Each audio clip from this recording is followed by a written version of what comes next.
Merci Seigneur Yahweh pour ce jour que tu as fait pour toi, pour que nous te glorifions. Nous nous souvenions que tu es notre Créateur, notre tout en tout, notre Alpha et Oméga. Merci Saint-Esprit que chaque jour, tu nous donnes le privilège de nous nourrir par ton pain de la vie. Et même aujourd'hui, l'écriture que tu nous as donnée pour ce jour d'hier, le jour du 5 octobre 2018, l'écriture que tu nous as donnée, Marc 16, versets 4 à 5, je lis. Et levant les yeux, elles aperçurent que la pierre, qui était très grande, avait été roulée. Elles entrèrent dans le sépulcre, virent un jeune homme assis à droite, vêtu d'une robe blanche, et elles furent épouvantées. Fin de citation. Ceci est la parole de Dieu. Mais loué soit notre Seigneur Yahweh. Aujourd'hui, le Seigneur nous enseigne au sujet de la garantie de la résurrection. Garantie de résurrection. Le lendemain du sabbat, qui était un jour de Pâques, était le 3e jour après que Yahshua ait été torturé, crucifié, tué et enterré dans la tombe que l'honorable conseiller juif Joseph d'Arimathée avait donné. Le tombeau était, je cite, un sépulcre taillé dans le roc, fin de citation. Et Joseph, je cite, roula une pierre à l'entrée du sépulcre. Fin de citation. Citation de Marc 15, verset 46. C'était tôt le matin, je cite, de grand matin, comme le soleil venait de se lever. À l'assemblée des disciples du Christ, nous préférons appeler ce jour jour de Yah, car bon, son nom dimanche est acceptable. Celui anglais, Sunday, est moins acceptable encore parce que Sun, c'est-à-dire soleil, c'est un nom qui est tiré de l'idolâtrie, c'est-à-dire le jour du soleil, jour du dieu soleil qui était adoré par les Romains. Non, donc, mais le nom dimanche qui remonte au gallo-roman, dit Dominicus, lui-même venant du latin chrétien, chrétien Dies Dominica, qui veut dire jour du Seigneur. C'est ça, dimanche. En français, ça passe, mais en anglais, Sunday est une évocation d'idolâtrie. Les femmes disciples du Christ, je cite Marie-Madeleine, et Marie, mère de Jacques, et Salomé, fin de citation, étaient allées ce jour de Yah au tombeau avec les épices et les herbes pour oindre et prendre soin du corps de Yahshua. En chemin, je cite, elle disait entre elles, qui nous roulera la pierre loin de l'entrée du sépulcre, fin de citation. Ça, c'est le verset avant l'écriture que le Saint-Esprit nous a donné, verset 4. Première partie de cette présentation, pierre roulée, la tombe et l'ange. Notre écriture de ce jour de Yah dit, je cite, qui était très grande, fin de citation. La pierre qui fermait l'entrée était très grande. C'était un objet suffisamment grand, très grand.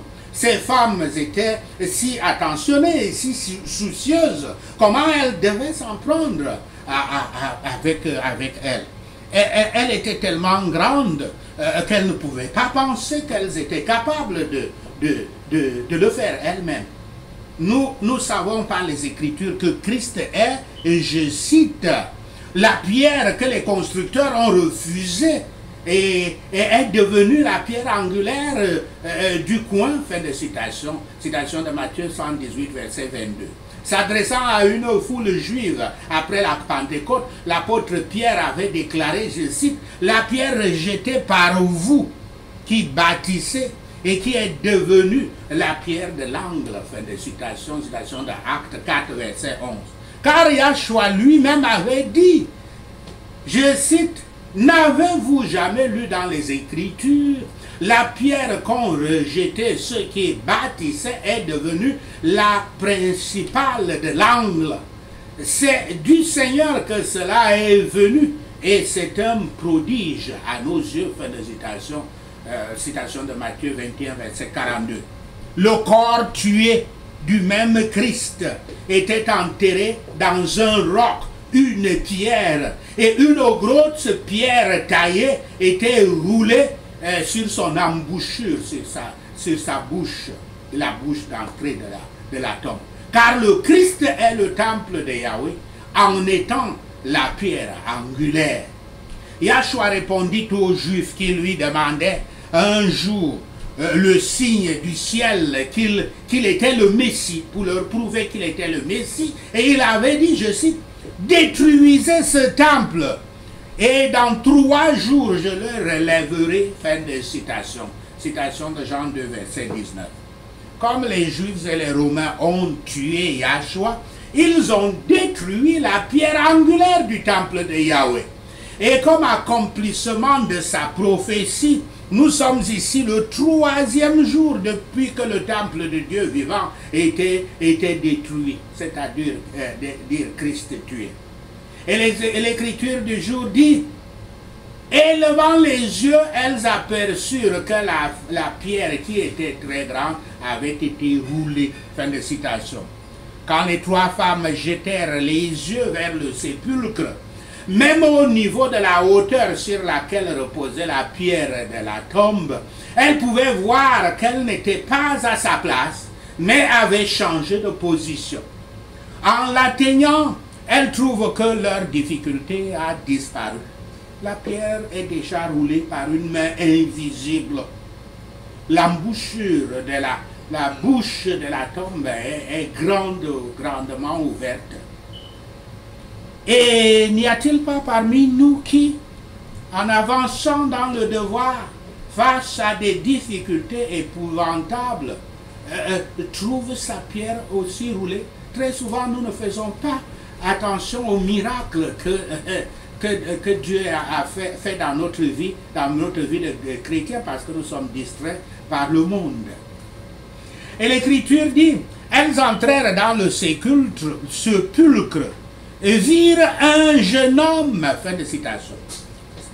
Cela les avait toutes encouragées à entrer dans la tombe, à voir que la tombe était ouverte, sauf probablement Marie-Madeleine qui, voyant dans le roulement, dans le fait que la tombe avait été, la pierre avait été roulée de la tombe, et voyant cela la confirmation de ses pires craintes, et elle s'enfuit vers les apôtres Pierre et Jean pour leur annoncer qu'il n'est pas dans la tombe. Dans Matthieu 28, verset 2, ce jeune homme, entre guillemets, jeune homme, s'appelle l'ange du Seigneur, entre guillemets, l'ange du Seigneur. Mais ici, il est décrit comme il est apparu aux yeux de ces femmes, dans la floraison d'une vie qui ne connaît pas de décomposition. Dans Matthieu, il est représenté assis, présenté assis sur la pierre à l'extérieur du sépulcre. Mais puisque même là, il dit, je cite, « Venez, voyez le lieu où il se trouve, voyez le lieu où se trouve le Seigneur », fin de citation dans Matthieu 28, verset 6. Il semble être entré avec elle de l'extérieur, n'attendant leur arrivée que pour les accompagner dans le lieu sacré, pour les en informer. L'ange a donc pris la forme d'un jeune homme, puisque la jeunesse indique la vigueur, la beauté et la forme des anges. Les bons anges apparaissent toujours dans la beauté et la souplesse de la forme. Il n'y aura pas de difformité dans le ciel. Et l'Écriture dit, assis à droite, fin de citation, d'où nous apprenons donc de quel côté de la porte de la tombe, de la porte du sépulcre, Christ fut posé selon cette description d'un des côtés, dont il était posé à gauche. car les sépulcres des Juifs étaient si grands que des personnes pouvaient y entrer. Et l'Écriture dit, vêtu d'une robe blanche, fin de citation. L'ange est apparu comme revêtu d'une robe blanche. Cette robe blanche, aussi appelée en hébreu talar, indiquait un être spirituel céleste. L'évangéliste Matthieu, dans Matthieu 28, verset 3, dit que, je cite, son visage était comme un éclair, fin de citation, clignotant de splendeur, et que son vêtement était aussi blanc que la neige. Il se peut qu'il ait paru plus terrible au gardien de la tombe, comme cela est dit dans Matthieu 28, verset 4, et qu'il ait atténué quelque chose de son éclat éblouissant quand il est apparu aux femmes. Et l'Écriture dit, et elles furent épouvantées, fin de citation, à la vue, elles étaient épouvantées à la vue du jeune homme, ainsi vêtu d'un tel vêtement blanc, ne s'attendant pas à une telle vision au lieu de voir le corps de leur Seigneur Yahshua. Littéralement, elles étaient stupéfaites. L'étonnement était le sentiment dominant, mais sans doute aussi lié à la peur. Les femmes étaient d'autant plus émerveillées que Yahshua Christ était ressuscité comme il leur avait dit, je cite. Alors il commença à leur apprendre qu'il fallait que le Fils de l'homme souffre beaucoup, qu'il soit rejeté par les anciens, par les principaux sacrificateurs et par les scribes, qu'il soit mis à mort et qu'il ressuscite 3 jours après. Fin de citation. Citation de Marc 8, verset 31. Aux pharisiens et aux scribes juifs, aux sadduciens et aux anciens qui ne croyaient pas qu'il était le Messie et demandaient des signes du ciel qu'ils avaient fabriqués dans leur esprit, en se disant qu'ils ne reconnaîtront le Messie que selon ces signes qu'ils avaient créés dans leur esprit. À eux, Yahshua, je cite, leur répondit, une génération méchante et adultère demande un miracle. Il ne lui sera donné d'autre miracle que celui du prophète Jonas. Fin de citation de Matthieu 12, verset 39. Car Jonas avait été enterré dans le ventre du poisson pendant 3 jours, puis il avait été vomi, il avait été ressuscité. Et Yahshua avait aussi été enterré dans la tombe rocheuse, dans le roc, pendant 3 jours. Puis, il était ressuscité. Deuxième partie de cette présentation. La mort ne peut retenir un disciple du Christ. La mort ne peut retenir un disciple du Christ. Pourquoi la résurrection de Yahshua est-elle importante? La résurrection de Yahshua est importante pour plusieurs raisons, j'en ai listé quelques 4. La résurrection témoigne de l'immense pouvoir de Yahweh lui-même. Croire en la résurrection, c'est croire en Yahweh. Si Yahweh existe et s'il a créé l'univers et il a la puissance en lui, alors il a la puissance de ressusciter les morts. S'il n'a pas un tel pouvoir, il n'est pas digne de notre foi et de notre culte. Point, c'est tout. Seul celui qui a créé la vie peut la ressusciter après la mort. Lui seul peut inverser la hideur qu'est la mort elle-même. Et lui seul peut retirer la piqûre et remporter la victoire sur la tombe. Comme cela est dit dans 1 Corinthiens 15, versets 54 à 55. En ressuscitant Yahshua de la tombe, Yahweh nous rappelle sa souveraineté absolue sur la vie et sur la mort. Deuxièmement, la résurrection de Yahshua Christ est également importante car elle valide l'identité de Yahshua, à savoir le Fils de Yahweh et le Messie. Selon Yahshua, sa résurrection était le, je cite, signe du ciel, fin de citation, qui authentifiait son ministère, comme cela est dit dans Matthieu 16, verset 1 à 4. La résurrection de Yahshua Christ, attestée par des centaines de témoins oculaires, comme cela est dit dans 1 Corinthiens 15, versets 3 et 8, fournit une preuve irréfutable qu'il est le sauveur de ceux qui croient en lui. Troisièmement, une autre raison pour laquelle la résurrection de Yahshua Christ est importante est qu'elle prouve son caractère immaculé et sa nature divine, immaculée, c'est-à-dire sans péché. Les Écritures disent que le Saint, entre guillemets, le Saint de Yahweh ne verrait jamais la corruption dans Somme 16, verset 10. Et Yahshua n'avait jamais vu la corruption, même après sa mort, comme cela est dit dans Acte 13, verset 32 à 37. C'est sur la base de la résurrection du Christ que Paul prêcha donc ceci, je cite, « Par Yahshua, le pardon des péchés vous est proclamé. Par Yahshua, le pardon des péchés vous est proclamé. Par lui, quiconque croit est libéré de tout péché. » Fin de citation. Citation de Acte 13, verset 38 à 39.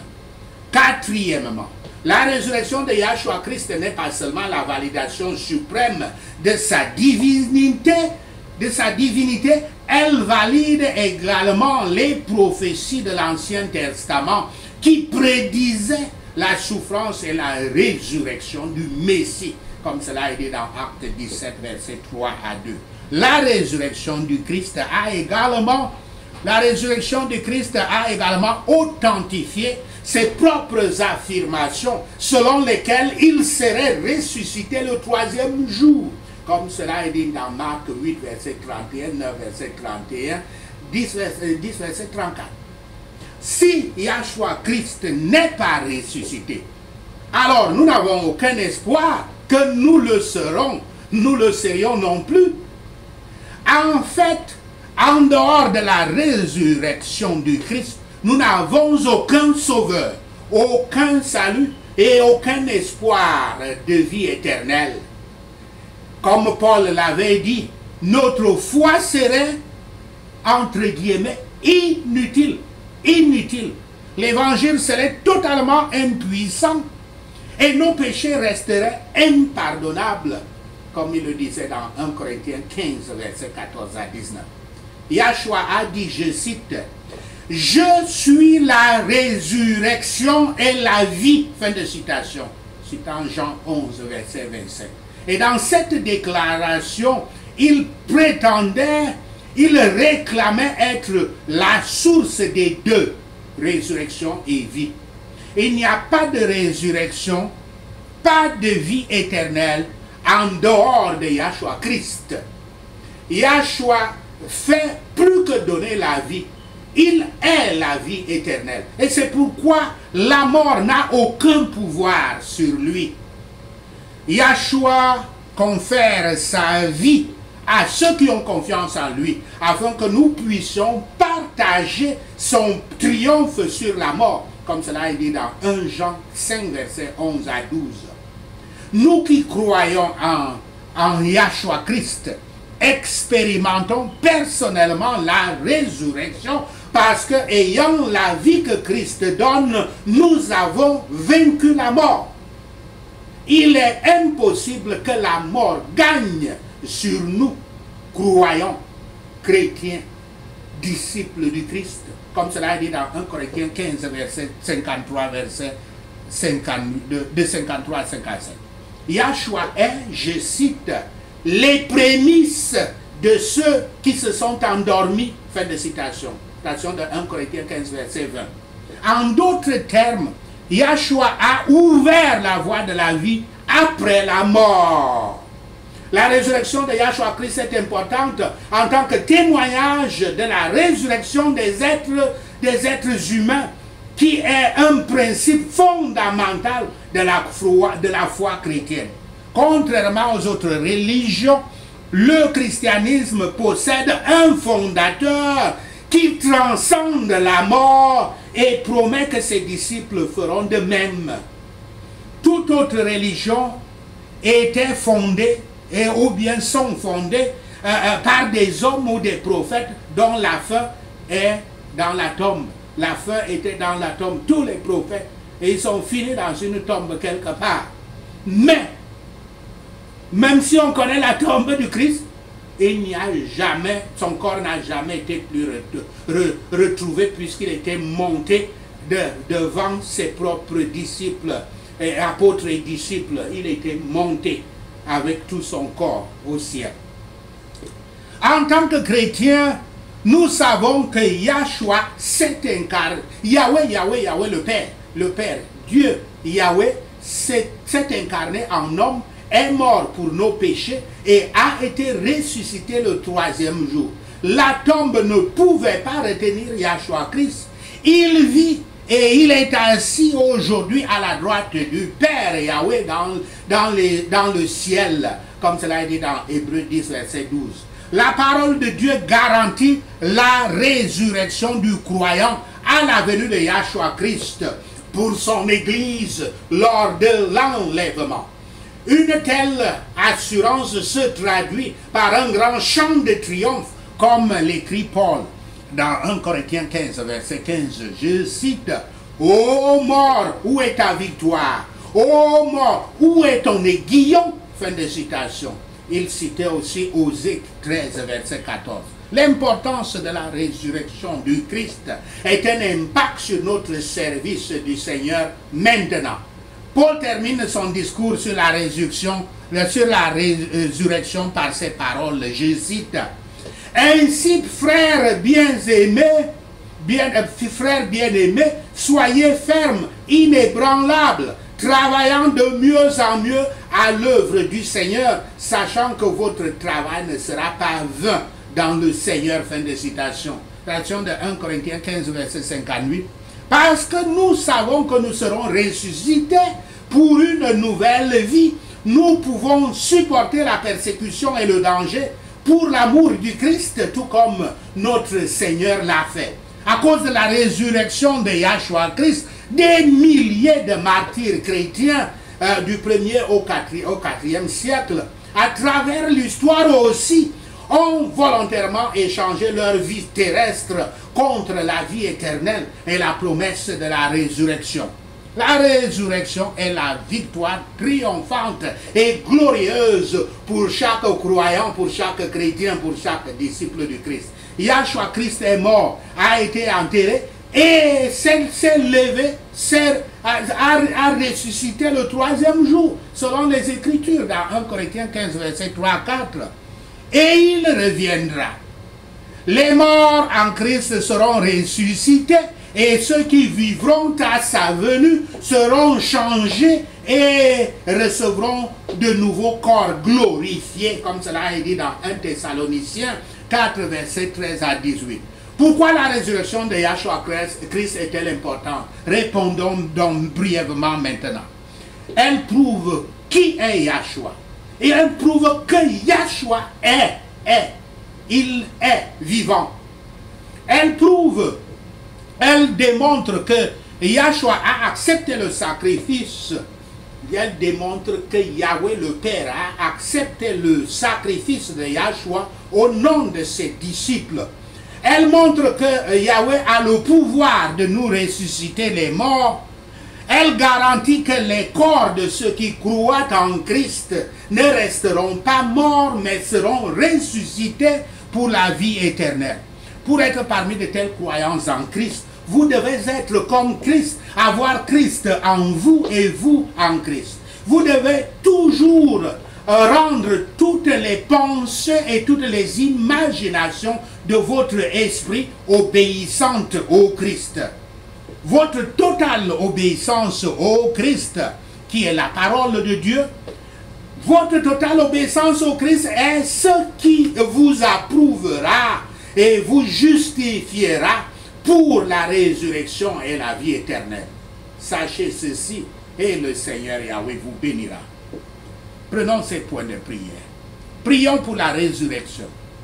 Seigneur, ressuscité Yahshua, soit notre résurrection et notre vie au nom de Yahshua le Messie. Soit la résurrection et la vie pour nous et tout ce que tu as fait au nom de Yahshua le Messie. Soit la résurrection et la vie pour ceux qui sont pris au piège du péché et de la dépendance au nom de Yahshua le Messie. Soit la résurrection et la vie pour ceux qui se sentent abandonnés au nom de Yahshua le Messie. Soit la résurrection et la vie pour ceux qui vivent comme si tu ne vivais pas au nom de Yahshua le Messie. Seigneur Yahshua, soit la résurrection et la vie pour ceux qui ne croient pas avoir besoin de la résurrection et de la vie au nom de Yahshua le Messie. Soit la résurrection et la vie dans les églises qui croient être en train de mourir et dans les églises qui ne connaissent, dans les églises prospères qui ne connaissent pas qu'elles sont mortes au nom de Yahshua le Messie. Soit la résurrection et la vie en nous qui connaissons le bien mais ne le faisons pas, qui n'avons pas été jugés mais qui jugeons